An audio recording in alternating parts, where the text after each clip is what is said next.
붙잡아 주시옵소서. 말씀을 통해 알아가게 하시고 말씀을 통해 경험하게 하시고 기도할 때에 아버지 모든 문제들이 풀려지는 은혜와 역사가 있게 하여 주시옵소서. 하나님 우리 가운데 함께 하시는 줄 믿습니다. 이 모든 기도 사랑이 많으신 예수 그리스도의 이름으로 감사드리며 기도드립니다. 아멘. 오늘 우리에게 주시는 하나님의 말씀은 에스겔 43장 1절에서 5절까지 그리고 에스겔 48장 35절 한 절 말씀입니다.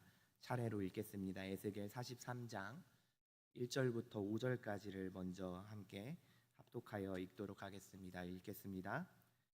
그 후에 그가 나를 데리고 문에 이르니 곧 동쪽을 향한 문이라. 이스라엘 하나님의 영광이 동쪽에서부터 오는데 하나님의 음성이 많은 물 소리 같고 땅은 그 영광으로 말미암아 빛나니 그 모양이 내가 본 환상 곧 전에 성읍을 멸하러 올 때에 보던 환상 같고 그발 강가에서 보던 환상과도 같기로 내가 곧 얼굴을 땅에 대고 엎드렸더니 여호와의 영광이 동문을 통하여 성전으로 들어가고 영이 나를 들어 데리고 안뜰에 들어가시기로 내가 보니 여호와의 영광이 성전에 가득하더라. 에스겔 48장 35절 말씀도 함께 읽겠습니다. 그 사방의 합계는 18,000척이라. 그날 후로는 그 성읍의 이름을 여호와 삼마라 하리라. 아멘. 여자 6, 7셀 나오셔서 특송하시도록 하시겠습니다.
박수하도록 하겠습니다. 네, 너무나도 감동적인 특송이었습니다. 드려진 예물 위해서 기도하도록 하겠습니다. 기도하시겠습니다. 사랑과 은혜가 풍성하신 하나님 아버지, 오늘도 주님 전에 나와 주님을 찬양하며 예배하게 하여 주심을 감사합니다. 하루의 삶의 끝에서 고단한 몸을 이끌고 주님 앞에 나왔습니다. 목마른 사슴이 시냇물을 찾아 헤매이듯이 나의 영혼이 갈급한 심령을 가지고 주님 앞에 나왔습니다. 주님, 해갈의 은혜를 부어 주시옵소서. 주님이 만나고 경험되어지는 놀라운 은혜의 시간 될 수 있도록 인도하여 주옵소서. 이 시간 예배를 드리러 나올 때에 마음과 정성을 모아 주님께 예물 올려드렸습니다. 그 예물에 담긴 마음의 소원들, 기도의 제목들, 마음의 중심들, 삶의 형편들, 주님께서는 아뢰지 못한 것들도 다 아시는 분이심을 고백합니다. 주님께서 주님의 때에 합력하여 선을 이루시는 놀랍고 풍성한 은혜가 경험되어질 수 있도록 인도하여 주옵소서. 날마다 우리가 가진 것보다 더 큰 것을 돌려드릴 수 있는 기쁨이 우리에게 있게 하여 주시고, 우리에게 허락하신 생명도 물질도 재능도 은사도 다 주님의 것임을 고백하며 주님께 기쁨으로 돌려드릴 수 있도록 인도하여 주옵소서. 담임 목사님께서 안식월 중에 계십니다. 주님, 그 걸음과 여정을 안전하게 지켜보호하여 주시고, 주님께서 새 힘을 공급하여 주시고, 주님께서 풍성한 은혜로 채워주셔서 남은 목회 표대를 향하여 달려나갈 수 있는 놀라운 힘을 허락하여 주옵소서. 주님께서 교회를 지켜보호하여 주시옵소서. 머리 대신 주님으로 말미암아 주님 안에서 평안한 공동체 되어지길 소망합니다. 각 사람의 다름이 서로 틀림이 아니라 주님 안에서 아름답게 하나가 되어지는 놀라운 믿음의 공동체 되어질 수 있도록 인도하여 주옵소서. 주님의 사랑을 품고 서로를 대하게 하시며 주님의 사랑을 들고 세상 바깥으로 나갈 수 있는 그런 우리 신성교회 될 수 있도록 인도하여 주옵소서. 주님, 이 시간 말씀 듣기를 원합니다. 주님, 우리의 마음 가운데 말씀하여 주옵소서. 우리의 연약한 마음, 완악한 마음, 굳어진 마음 있다면 주님, 이 시간 성령의 검으로 우리의 굳어진 마음을 깨워주시고 주님의 말씀이 우리의 마음밭 가운데 잘 심겨져 30배, 60배, 100배의 놀라운 결실을 맺을 수 있는 놀랍고 풍성한 그런 능력 있는 말씀 되게 하여 주옵소서. 우리가 말씀을 듣는 것에서 그치는 것이 아니라 말씀을 삶 가운데 살아내는 삶 살기를 원합니다. 주님, 우리를 인도하여 주셔서 날마다 성령님의 인도하심 따라 말씀을 살아내는 주님의 기쁨이 되는 삶 살아갈 수 있도록 인도하여 주옵소서. 이 시간을 주님께 맡겨드립니다. 주님, 임재하여 주시고 놀랍고 풍성한 은혜로 채워 주옵소서. 사랑이 많으신 예수 그리스도의 이름으로 감사드리며 기도드립니다. 아멘. 네, 말씀에 앞서 한 가지 양해의 말씀을 조금 구하려고 합니다. 제가 좋은 스피커가 되어야 하는데 이번 주에 감기가 조금 심하게 걸려서 목 상태가 듣기에 별로 좋은 목소리는 아닐 것 같다는 그런 생각이 듭니다. 몸 관리와 컨디션 관리를 잘 하겠습니다. 그래서 꾀꼬리 같은 목소리로 네, 말씀을 전할 수 있도록 그렇게 하도록 하겠습니다. 오늘은 은혜로 함께 말씀 들어주시면 감사하겠습니다.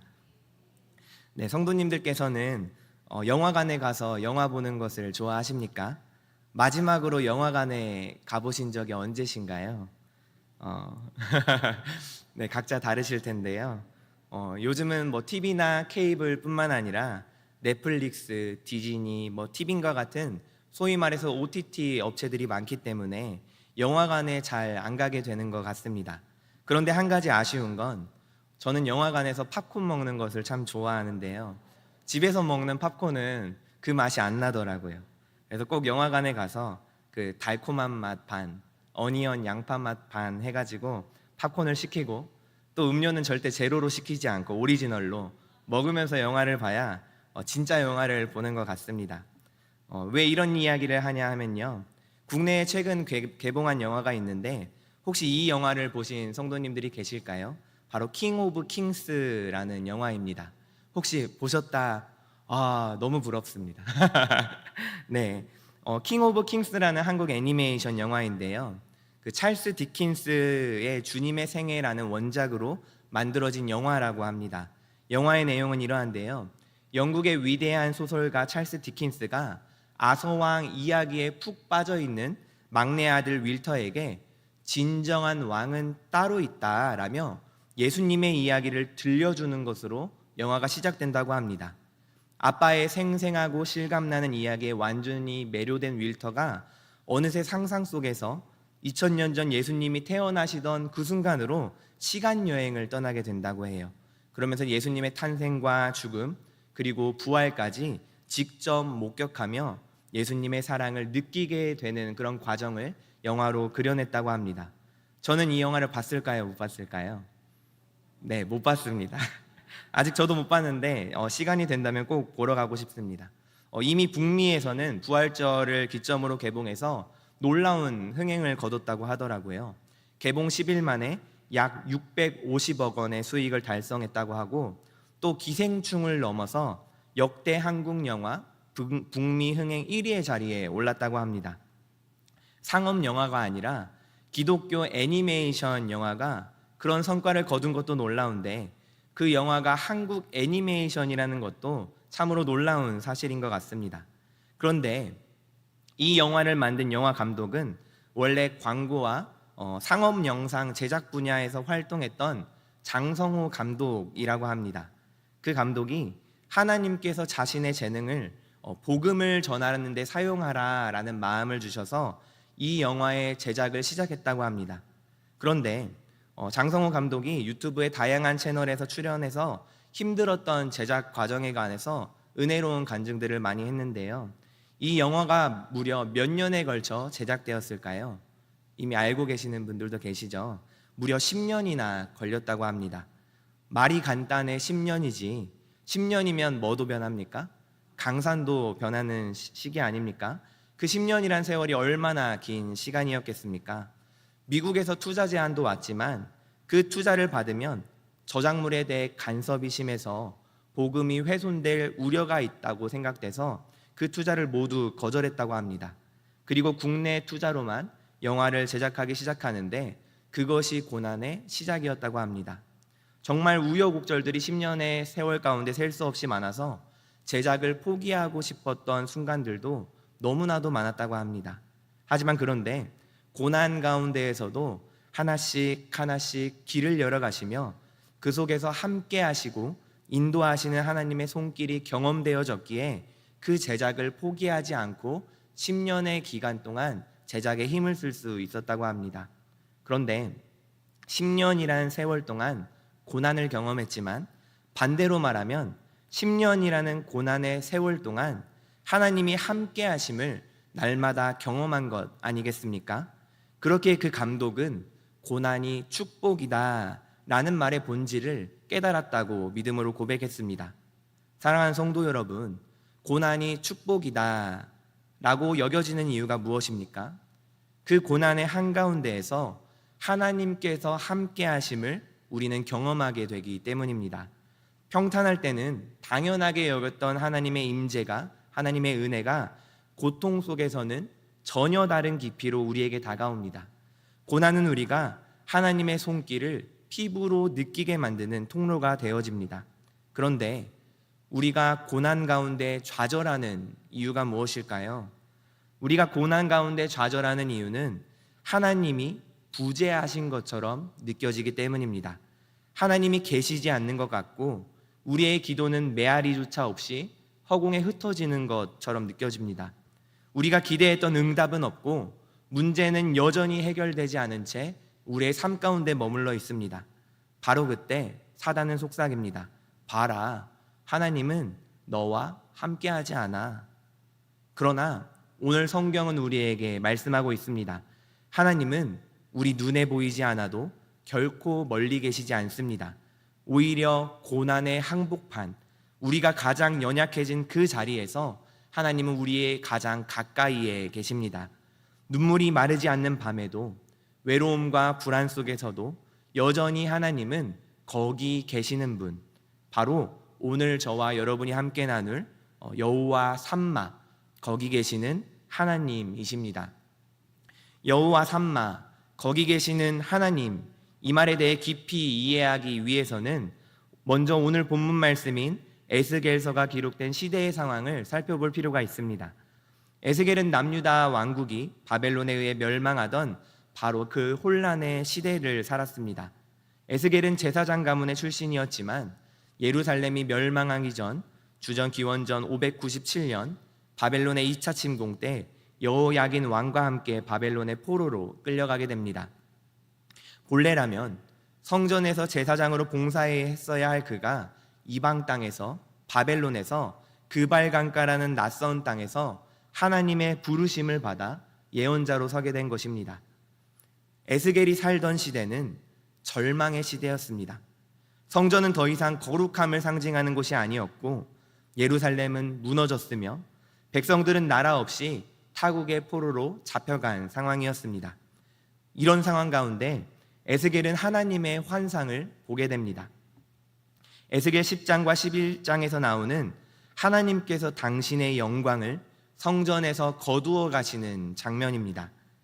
하나님의 영광이 성전에서 떠났다는 것은 단순한 상징이 아니라 이스라엘의 죄와 타락이 하나님의 임재를 거부하게 만들었다는 무서운 선언입니다. 에스겔은 이것을 하나님께서 보여주시는 환상 가운데 똑똑히 바라보게 되었습니다. 에스겔 10장 18절에서 19절 말씀을 화면을 보면서 함께 읽어보도록 하겠습니다. 읽겠습니다.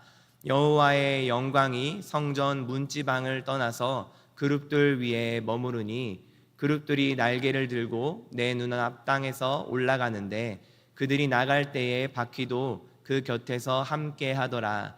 그들이 여호와의 전으로 들어가는 동문에 머물고 이스라엘 하나님의 영광이 그 위에 덮였더라. 하나님의 영광이 먼저 성전 안에서 성전 문지방으로 옮기더니 결국에는 어떻게 됩니까? 성전을 떠나 성전의 동문을 통해 빠져나가는 그런 장면이 이어집니다. 이것은 단지 하나님께서 건물을 떠나셨다는 것이 아니라 하나님과의 관계가 깨어졌다라는 선포입니다. 이스라엘에게 성전은 어떤 의미였을까요? 그들에게 성전은 단순한 예배의 공간이 아니었습니다. 그곳은 하나님께서 그들 가운데 거하신다는 임재의 상징, 관계의 증표, 언약의 중심이었습니다. 성전이 존재한다는 것은 곧 하나님이 이 백성과 함께 하신다라는 뜻을 가지고 있었습니다. 그런데 에스겔 시대에 이스라엘의 죄악이 극에 달하고 우상 숭배와 불의로 하나님의 이름이 모독당하자 하나님께서는 더 이상 그곳에 머무를 수 없다고 선언하시는 것입니다.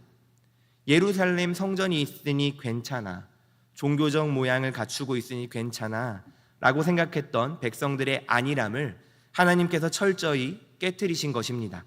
하나님의 임재가, 하나님의 영광이 그들 가운데 떠났습니다. 나라가 망했고 왕이 끌려갔으며 성전은 회파되고 백성들은 포로로 이리저리 흩어져 끌려갔습니다. 그렇다면 포로로 끌려간 이스라엘 백성들의 마음은 어땠을까요? 이제 하나님은 우리를 떠나신 것이 아니야? 나라도 없고 성전도 없고 제사도 없고 제사장도 없는데 우리는 이제 끝난 거 아니야? 그런 깊은 두려움과 좌절과 절망 가운데 마음을 빼앗기게 되었을 것입니다. 그런데 그런 상황 속에서 하나님은 다시 한번 에스겔 선지자를 통해 놀라운 환상을 보게 하십니다. 바로 오늘 우리가 읽은 본문 말씀인 에스겔 43장입니다. 앞전에 보았던 하나님의 임재가 떠나는 그런 어두운 장면과는 완전히 대조적인 환상인 것입니다. 에스겔 43장 4절 말씀을 다시 한번 읽어볼까요? 읽어보겠습니다. 여호와의 영광이 동문을 통하여 성전으로 들어가고, 하나님께서 떠나가셨던 바로 그 동문을 통해 이번에는 영광 중에 다시 돌아오십니다. 하나님의 영광이 동쪽에서부터 온다는 것은 잃어버리고 깨어졌던 하나님과의 관계가 회복되어지는 것을 의미하는 선언입니다. 죄로 인해 떠나셨던 하나님이 다시 한번 당신의 백성들 가운데 임재하시기 위하여 돌아온다는 것입니다. 이어서 5절 말씀을 한번 살펴볼까요? 읽겠습니다. 영이 나를 들어 데리고 안뜰에 들어가시기로 내가 보니 여호와의 영광이 성전에 가득하더라. 여호와의 영광이 성전에 어떻게 됐다고 표현하고 있습니까? 가득하다라고 표현합니다. 이 장면은 단순한 회복이 아니라 출애굽기 40장과 열왕기상 8장에서 성막과 성전에 처음 하나님의 임재가 임했을 때와 동일한 표현입니다. 떠나셨던 하나님이 다시 한번 돌아오셨습니다. 무너졌던 성전 위에 하나님은 새롭게 거하시기로 하셨습니다. 그러나 여기서 끝이 아닙니다. 하나님은 단지 임재만 회복하신 것이 아니라 이스라엘 전체의 삶과 질서를 새롭게 재편하시기 시작하십니다. 43장 이후에는 성전의 재건, 제사장과 제사 제도의 회복, 땅의 분배, 12지파의 재정렬 등 놀라운 회복의 청사진을 하나님께서 보여주십니다.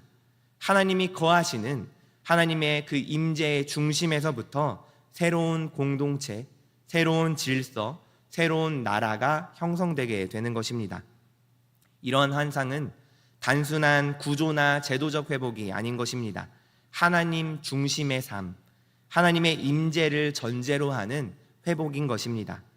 그리고 마침내 에스겔서의 마지막 절인 에스겔 48장 35절에서 하나님은 새로운 성의 이름을 선포하십니다. 한번 한 목소리로 읽어보겠습니다. 그 사방의 합계는 18,000척이라. 그날 후로는 그 성읍의 이름을 여호와 삼마라 하리라. 아멘. 그 성의 이름을 무엇이라고 합니까? 여호와 삼마라고 합니다. 오늘 우리가 말씀을 통하여 붙잡아야 할 하나님의 이름이 무엇일까요? 바로 이 여호와 삼마인 것입니다. 삼마라는 말은 거기에 라는 말을 담고 있습니다. 그렇게 여호와 삼마라는 말은 여호와께서 거기 계시다 라는 의미인 것이죠. 그렇다면 여기서 질문이 한 가지 생깁니다. 거기는 도대체 어디입니까? 성경에서 이스라엘 백성들이 생각하던 그곳은 분명했습니다. 어디일까요? 바로 성전입니다. 하나님의 임재가 머무는 성전이었습니다. 이스라엘은 성전을 중심으로 살아갔죠. 성전이 있는 한 하나님이 우리와 함께 하신다는 그런 신학적 확신 속에서 살아갔습니다. 그러나 하나님은 에스겔을 통해 그 신학적 틀을, 고정관념을 깨뜨리시는 것입니다. 성전은 있었지만 하나님의 영광은 그곳을 떠나셨습니다.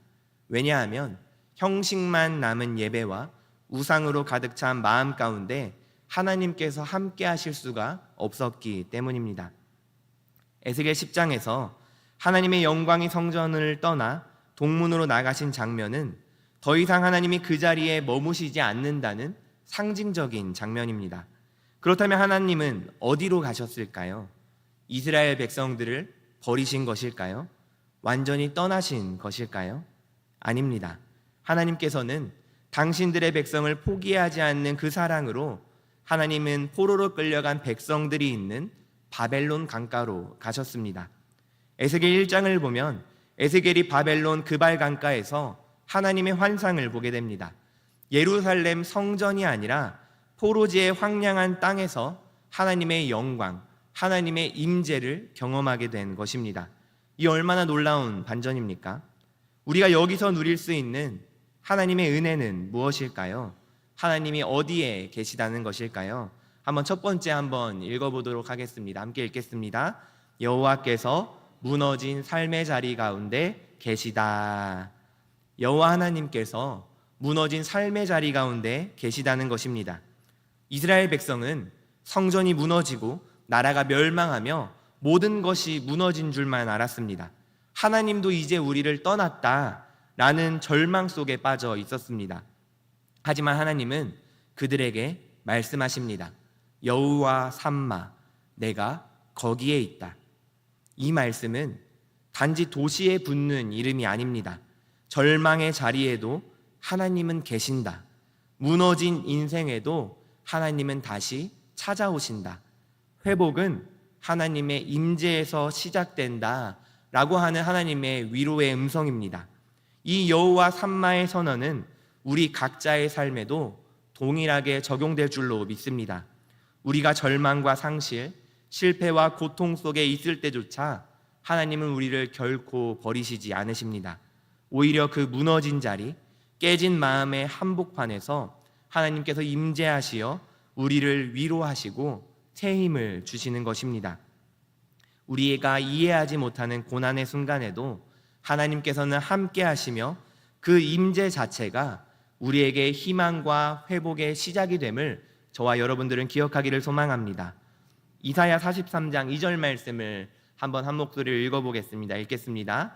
내가 물 가운데로 지날 때에 내가 너와 함께할 것이라. 강을 건널 때에 물이 너를 침몰하지 못할 것이며 내가 불 가운데로 지날 때에 타지도 아니할 것이요 불꽃이 너를 사르지도 못하리니. 아멘. 이사야 63장 9절의 말씀을 이어서 한번 읽어보겠습니다. 읽겠습니다. 그들의 모든 환난에 동참하사 자기 앞에 사자로 하여금 그들을 구원하시며 그의 사랑과 그의 자비로 그들을 구원하시고 옛적 모든 날에 그들을 드시며 안으셨으나. 아멘. 성경은 곳곳에서 우리에게 하나님이 우리와 가까이 계신 분임을 반복해서 증언하고 있습니다. 하나님은 멀리 계신 것이 아니라 우리의 가장 어두운 밤에도 빛으로 임하시는 분이시라는 사실입니다. 그러므로 어떤 상황에서도 우리는 담대히 고백할 수 있어야만 합니다. 여호와 삼마, 하나님은 거기 계시다. 그분이 계시는 자리에서 우리의 인생은 새롭게 일어날 힘을 얻게 될 줄로 믿습니다. 여호와 삼마가 우리에게 주는 두 번째 은혜는 무엇일까요? 우리 두 번째를 한번 함께 읽어보도록 하겠습니다. 읽겠습니다. 여호와께서 십자가에 계신다. 여호와께서 십자가에 계신다라는 것입니다. 하나님의 임재가 다시 성전으로 돌아온다는 그 약속은 사실 더 크고 영원한 성취를 향해 나아가고 있었습니다. 바로 그것이 마태복음 1장 23절의 말씀인데요. 함께 읽어보겠습니다. 보라, 처녀가 잉태하여 아들을 낳을 것이요 그의 이름은 임마누엘이라 하리라 하셨으니 이를 번역한즉 하나님이 우리와 함께 계시다 함이라. 아멘. 여호와 삼마, 여호와께서 거기 계시다라는 하나님의 이름이 이제는 사람의 몸을 입으신 예수 그리스도 안에서 임마누엘로 완전하게 성취된 것입니다. 그 사실이 어디에서 가장 분명하게 드러날까요? 바로 예수님의 십자가 위에서입니다. 십자가는 인류가 하나님을 향해 가장 깊은 반역을 드러낸 자리였습니다. 사람들은 하나님의 아들을 모욕하였고 조롱하였고 결국에는 십자가에 못 박았습니다. 제자들은 도망쳤고 백성들은 침을 뱉었으며 종교 지도자들은 조소했습니다. 인간의 죄가 절정에 이르렀던 그 자리인 것입니다. 그런데 바로 그 자리, 그 가장 깊은 죄악의 현장에서 하나님은 떠나지 않으셨다라는 사실입니다. 예수님도 그 자리에 함께 계셨습니다. 그리고 그 자리에서 당신 자신을 내어주심으로 말미암아 하나님이 우리와 함께 하신다. 그 진리를 영원히 새기신 것입니다. 그런데 우리는 종종 이렇게 묻습니다. 하나님, 왜 고난 중에 나를 떠나셨습니까? 그러나 예수님의 십자가는 우리에게 이렇게 대답합니다. 나는 너의 가장 깊은 고통 가운데에도 거기에 있었다. 나는 너의 죄값을 그 자리에서 대신 감당하고 있었노라. 내가 너를 떠난 것이 아니라 너를 얻기 위해 내가 버림받았다. 예수님께서 십자가에서 엘리 엘리 라마 사박다니 그렇게 부르짖으셨던 그 순간은 하나님이 우리를 영원히 떠나시지 않으시기 위해 아들이 버림받던 순간이셨습니다. 그러므로 임마누엘의 진리는 단지 위로의 말이 아닙니다. 우리를 영원히 떠나지 않으시는 피로 세워진 언약의 말씀입니다. 십자가는 그 하나님의 임재가 가장 절실하게 필요했던 자리에서 하나님이 가장 깊이 임하신 자리입니다. 여호와 삼마가 우리에게 주는 마지막 은혜입니다. 세 번째 말씀을 한번 읽어볼까요? 읽겠습니다. 여호와께서 보혜사로 계신다. 여호와께서 보혜사로 계십니다. 에스겔서 후반부에서 하나님은 새로운 성전과 새로운 도시를 보여주시고 그 이름을 여호와 삼마라고 부르십니다. 하지만 에스겔이 본 성전은 단지 물리적인 회복이 아니라 하나님의 영광이 다시 임하는 영적 회복을 의미하는 것입니다. 그리고 오순절 성령 강림 사건 이후 이제 성전은 건물이 아니라 성령이 거하시는 우리 자신이 되었습니다. 성령을 의미하는 보혜사의 뜻이 무엇일까요? 보혜사는 이런 뜻을 가지고 있습니다. 돕는 자, 위로자, 대언자. 예수님은 육신으로 이 땅에 오신 하나님, 즉 임마누엘이셨습니다. 그러나 이제는 성령 하나님을 통해 우리 안에 거하시는 보혜사 성령 하나님으로 역사하시는 것입니다. 우리는 예수님과 함께 동행했던 제자들보다 더 가까운 그런 임재를 경험하고 있는지 모르겠습니다. 왜냐하면 성령은 외부에서 곁에 계신 분이 아니라 우리 안에 내주하시며 우리 삶 전체를 통해 여호와 삼마, 거기에 계시는 하나님, 그 현실을 살아가게 하시는 분이시기 때문입니다. 성령은 우리가 어디에 있든 어떤 상황에 있든 간에 우리를 떠나지 않으시고 우리를 진리 가운데로 인도하시며 고난 중에 위로하시고 연약할 때 도우시는 여호와 삼마의 구체적인 현재의 사건인 것입니다. 에스겔 시대에는 환상 가운데 임하셨던 그 하나님의 영광이 이제는 실제 우리의 마음 안에 거하시며 매 순간순간마다 우리와 함께 하시는 것입니다. 사랑하는 성도 여러분, 오늘 우리가 함께 붙잡아야 할 하나님의 이름은 무엇인가요? 바로 여호와 삼마입니다. 그분은 우리의 무너진 삶의 자리 가운데 계시는 분이시며 우리를 위해 임마누엘로 오셔서 십자가에 달리신 분이시며 우리 안에 내주하시고 역사하시는 보혜사로 계시는 분이십니다. 혹시 삶이 너무 힘들고 괴로워 고통스러워 하나님이 지금 어디에 계십니까? 하나님 나의 삶 가운데 계시긴 한 것입니까? 눈물을 흘리며 비통에 찬 질문을 던지고 계신 성도님들 혹시 계십니까? 여호와 삼마, 거기에 계시는 하나님이 경험되어지기를 간절히 주님의 이름으로 소망합니다. 제2차 세계대전이 끝나고 연합군이 나치에 의해 유대인 대략 학살이 진행되었던 아우슈비츠 수용소가 있습니다. 그곳을 연합군이 장악한 후에 방을 점검하던 한 병사가 벽에서 이런 글귀를 발견했다고 합니다. Where is God? 하나님은 어디 계시는가? 자신도 이곳에 있었다면 당연히 그렇게 생각했을 것이라며 그 병사는 그렇게 생각하며 지나쳤다고 합니다. 그런데 그 밑에 있는 또 다른 글을 발견했습니다.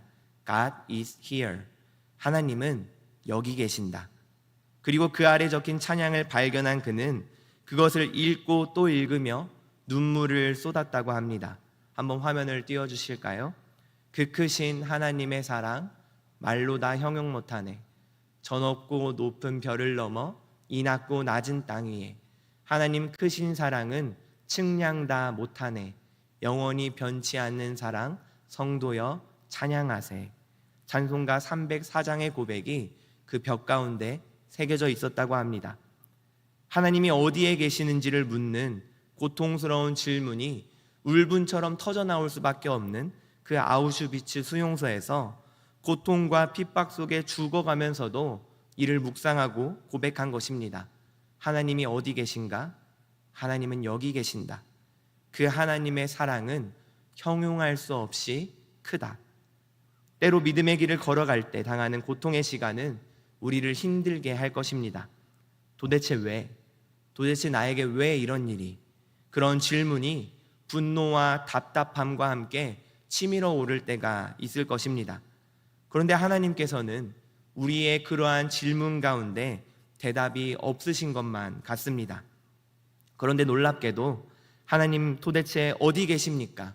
하나님 나의 삶 가운데 고난의 현장 가운데 무너진 자리 가운데 하나님 어디 계십니까? 그렇게 질문이 터져 나오는 그 순간 하나님께서는 가장 치열하게 여호와 삼마 우리와 함께하고 계시다 라는 것을 우리에게 말씀해주고 계십니다. 사랑하는 성도 여러분, 혹시 삶이 어렵고 힘들고 막막하고 눈물 날 일들이 많으십니까? 삶 가운데 하나님이 어디 계십니까? 하나님을 찾아볼 수 없는 하나님의 부재를 경험하고 계십니까? 그리하여 때로는 하나님을 원망하며 하나님 도대체 나에게 왜 이런 일이 있습니까? 그런 질문을 던지기도 하십니까? 오늘 우리가 여호와 삼마 그 하나님의 이름을 붙들기를 소망합니다. 하나님이 거기에 계시다. 하나님이 우리의 삶의 현장 가운데 무너진 자리 가운데 거기 계신 줄을 믿습니다. 하나님께서 여기에도 계십니다. 우리의 삶 가운데도 계십니다. 우리 가정 가운데에도 교회 가운데에도 이 나라와 이 민족 가운데도 계신 줄을 믿습니다. 우리가 날마다 여호와 삼마, 그 놀라우신 하나님을 믿음으로 고백할 수 있기를 간절히 소망하고 축복합니다. 우리 이 시간 함께 찬양하며 기도하기를 소망하는데요, 오늘은 찬양을 한 곡만 하려고 합니다. 말씀을 묵상하면서 주제 찬양으로 정했는데요, 물 위를 걷는 자라는 찬양입니다. 가사를 생각하시며 우리가 하나님을 고백하였으면 좋겠습니다. 하나님 어디 계십니까? 하나님 나의 삶 가운데 어디에 계십니까? 주님 여기에 계셨습니다. 주님 나의 삶 가운데 주님 빠지지 않고 나와 함께 계셨습니다. 내가 혼자 걸었다고 생각했는데 나의 발자국만 찍혀져 있는 줄 알았는데 알고 보니 하나님이 나를 업고 가시는 것이었습니다. 하나님이 여기 계십니다. 내가 무리를 걸을지라도 반석이를 걷는 것처럼 하나님을 의지하며 신뢰하며 여호와 삼마의 하나님을 붙들 수 있도록 하나님 나를 인도하여 달라고 우리 찬양의 가사를 묵상하며 함께 믿음으로 고백하기를 원합니다.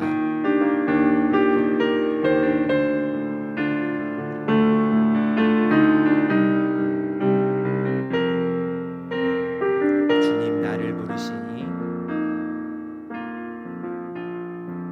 주님 나를 부르시니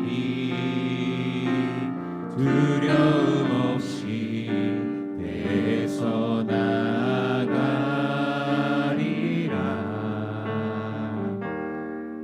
주님 나를 부르시니 주님 내게 오라시니 보고 계시기에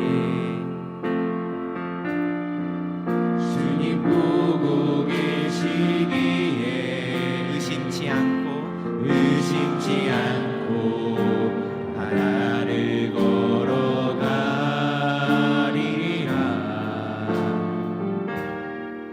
주님 보고 계시기에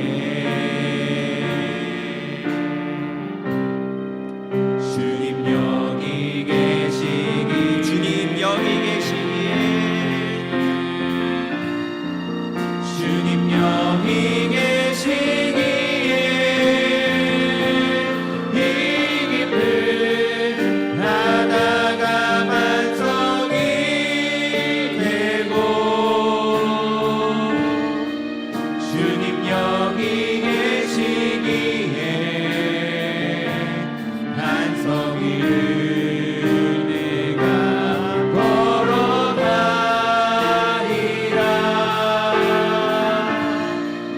주님 여기 계시기에 정없이 파도가 반석이 되고 주님 여기 계시기에 반석이를 내가 우리 처음부터 고백하겠습니다. 주님 나를 부르시니 주님 나를 부르시니 두려움 없이 배에서 나가리라.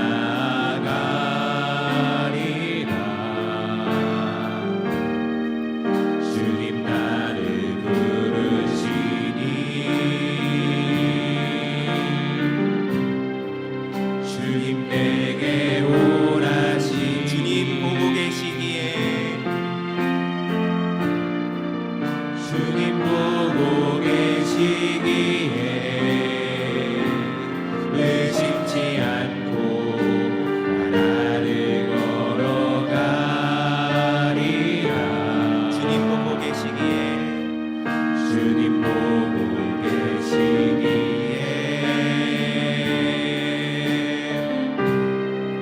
주님 여기 우리 믿음으로 고백합시다. 주님 여기 계시기에 주님 여기 계시기에 이 깊은 바다가 반석이 되고 주님 여기 계시기에 반석이를 내가 걸어가리라.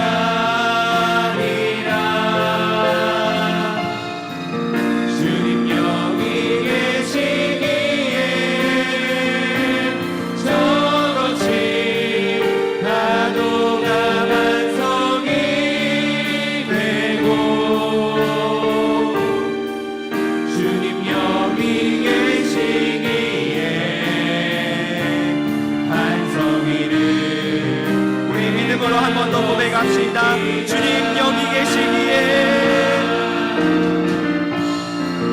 주님 여기 계시기에 믿음은 하나가 반석이 되고 주님 여기 계시기에 반석 위를 내가 걸어가리라. 주님 여기 계시기에 저거진 파도가 반석이 되고 주님 여기 계시기에 반석 위를 내가 이 시간 가슴에 한번 손을 올려보겠습니다. 이 시간 함께 가슴에 손을 올린 채 함께 기도하기를 소망합니다. 하나님, 나의 삶 가운데 이해되지 않는 문제들, 상황들, 환경들, 형편들 나를 무너뜨리고 나를 절망 가운데 빠지게 합니다. 하지만 오늘 말씀 가운데 하나님께서는 나의 고통 가운데 외면하시는 분이 아니라 여호와 삼마, 거기에 계시는 하나님, 나의 삶 가운데 무너진 삶의 현장 가운데 함께 하시는 하나님이심을 말씀하여 주시니 감사합니다. 하나님이 여기에 계십니다. 하나님이 여기에 계십니다. 하나님이 여기에 계시기에 내가 바다 위를 반석과 같이 걸을 수 있는 그런 믿음이 내게 있게 될 줄로 믿습니다. 나의 삶의 형편들을 어떠하든지 하나님께서 함께하여 주신다는 그 믿음으로 말미암아 우리를 반석처럼 걸어나가는 그런 놀라운 믿음이 되어줄 수 있도록 주님 인도하여 달라고, 주님 나의 삶 가운데 함께하여 달라고 우리의 삶을 주님 앞에 올려드리며 주님 여기에 계셔 주시옵소서. 주님 나의 삶 가운데 좌정하여 주시옵소서. 주님 임재하여 주시옵소서. 주님의 뜻이 깨달아지게 하여 주시옵소서. 여호와 삼마, 거기에 계신 하나님을 믿음으로 고백하며 나아갈 수 있기를 소망합니다. 우리 이 시간 함께 주님의 이름을 3번 외치신 후에 주님 나와 함께하여 주시옵소서. 믿음으로 고백하며 간절히 나아가기를 소망합니다. 기도합시다. 주여, 주여, 주여. 주님 하나님, 아버지 이해되지 않는 삶의 현실 가운데 하나님이 어디 계신지, 하나님이 어디 계신지 눈물을 흘리며 가슴을 치며 부르짖는 것이 우리의 현실입니다. 아버지, 우리가 하나님께서 부재하신 것 같고 하나님께서 침묵하시는 것 같아 우리 마음이 때로는 좌절되고 낙심되는 낭만될 때가 있습니다. 아버지, 그저 가슴만 치며 눈물을 흘릴 때가 너무나도 많습니다. 하지만 하나님께서 오늘 말씀 가운데 여호와 삼마, 거기에 계시는 하나님, 나의 무너진 삶의 현장 가운데, 고난의 자리 가운데, 연약한 나의 모습 가운데 나를 홀로 내버려 두지 않으시는 분이심을 내가 믿음으로 발견하게 되었습니다. 아버지, 나를 둘러싼 삶의 문제들 있지 않습니까? 여전히 해결되지 않고 그대로인 문제들 있지 않습니까? 나의 힘으로는 도저히 해결할 수 없는 문제들, 그 문제들 나를 둘러싸고 있지 않습니까? 아버지, 내가 그 가운데 좌절하며 낙심하며 절망하기보다 여호와 삼마, 여호와 삼마, 거기에 계시는 하나님, 거기에 계시는 하나님, 그 하나님을 믿음으로 고백하며 나아갈 수 있는 우리들이 되어줄 수 있도록 아버지 인도하여 주시옵소서.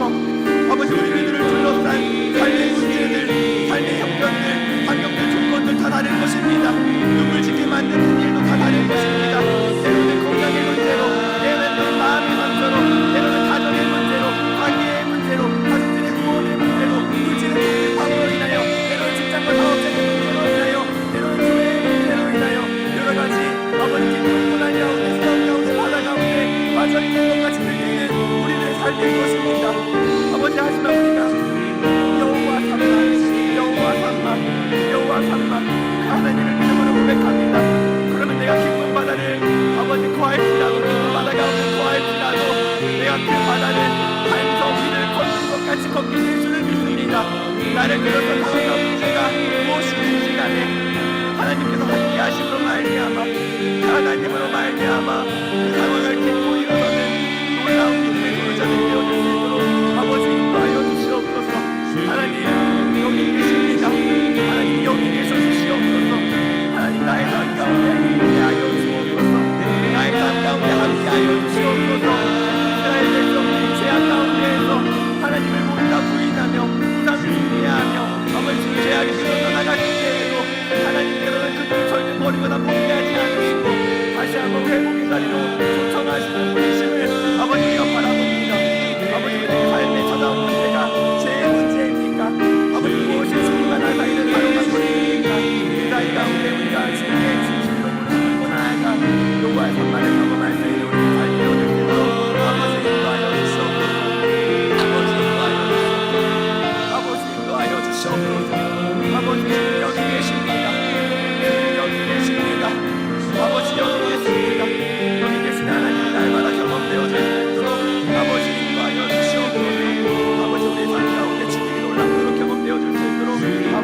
고백하겠습니다. 주님 여기 계시기에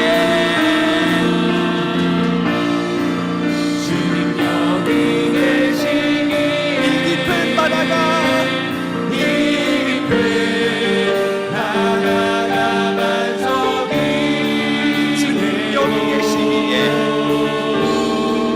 주님 여기 계시기에 반석이 내가 걸어가 주님 여기 계시기에